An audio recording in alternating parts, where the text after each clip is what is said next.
Bəzən düşünürəm, mən də insanam axı. Mənim də həyatım var, mən də yaşayıram, mən də canlı adamım, elədir. Mən bəzən düşünürəm ki, acaba bu nə cürədir bir belə, bu mənim həyatımda məni öldürmək istəyən də olubdur, məni nə bilim terror istəyən də olubdur, məni batırmaq istəyən də olubdur, filan olubdur. 87-ci ildə Moskvada böyük çaxnaşmalardan sonra mən istifaya gedəndən sonra mənim başıma nə balalar gəldi. Məni orada əzmək istədilər, həbs etmək istədilər, boğmaq istədilər, boğa bilmədilər. Gəldim buraya, burada boğmaq istədilər, boğa bilmədilər. Getdim bir uçqar yerdə yaşadım, Naxçıvanda 3 il. Orada boğmaq istədilər, boğa bilmədilər. 2 ildə bura gəlmişəm xalqın iradəsinə. Mən özüm gəlməmişəm buraya. Xalqın iradəsinə görə.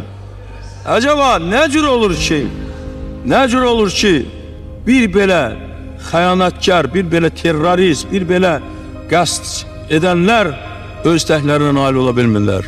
Allah qoruyur.